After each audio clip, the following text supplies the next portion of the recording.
Hello everyone, I am Dr. Maitri Shankar from Bengaluru, India.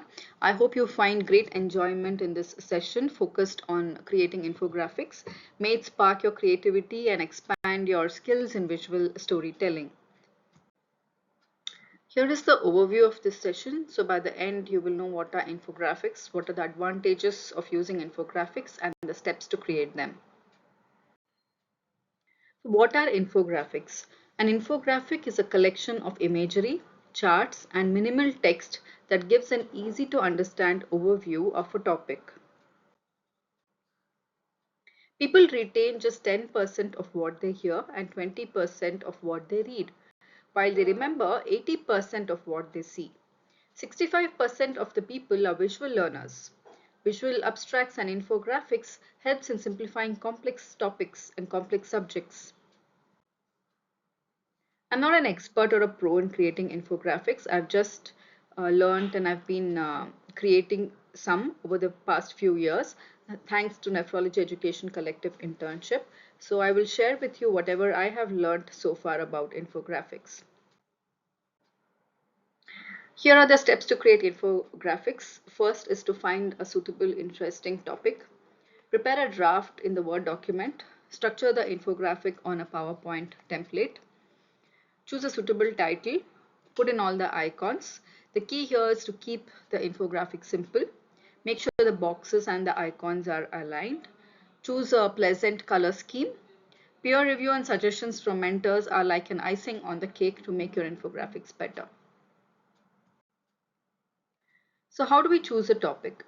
A topic could be from any recent paper that you have come across and you found interesting. If you had a question in mind of late regarding any topic of your interest, you could convert that answer into an infographic. There are many guidelines that are being published from time to time, so you can pick up one of these guidelines and convert them into infographic, which are easy to follow. Day-to-day clinical practice can help you in coming up or in thinking of or in choosing a particular topic. Infographics also helps in simplifying complex topics. For example, this was one infographic that I created on vaccination recommendations for adults prior to kidney transplant. And this is vaccination recommendations for adults post kidney transplant. So these are essentially guidelines.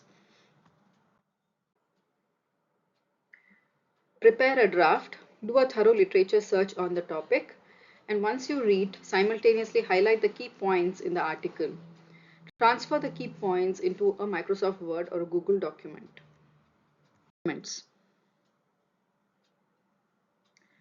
Step 3 is to structure the infographic.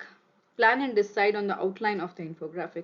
For example, this is an infographic on types of plant-based diet, and if you can see, I have structured it in the shape of a plant. Choosing a title in the form of a question increases curiosity of the audience and attracts the audience's attention. As you can see, this is an example where I have used a question as the title. What are the steps to prescribe SGLT2 inhibitors? And if you see the subheadings, even those are in the form of questions: whom to prescribe, whom not to prescribe, how to follow up, and so on.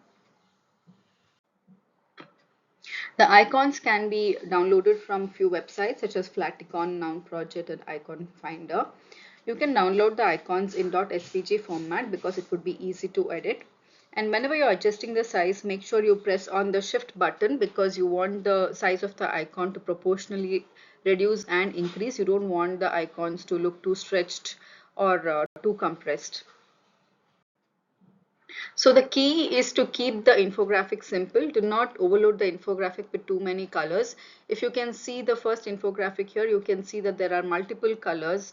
Whereas if you see the second infographic here, the same structure, it looks much neater with less number of colors. There are only two shades over here, pink and blue. And also, do not use too much information. Do not overload the infographic with too much of information. Just highlight the important points and just put in the important points in the infographic. I personally feel that 2D format is more pleasing and pleasant to the eye to read rather than 3D format. So the gist is that the more simple the infographic is, the more effective it gets. Alignment is very important. Make sure the icons and the text boxes are aligned. You can use grid lines and guides to help you in alignment, and also you can use scales in Microsoft PowerPoint to help you in aligning the boxes and the icons. You can create color palettes from these websites, Canva, Coolers, and Color Hunt. You can create the color palette of your choice for your infographic. Use dark text on a light background or light text on dark background so that it's easier to read the letters and the words.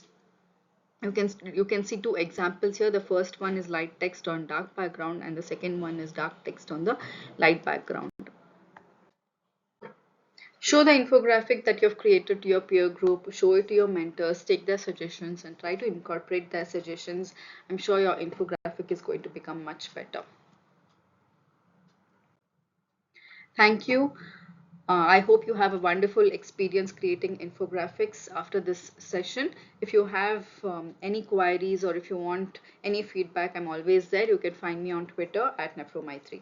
Thank you so much.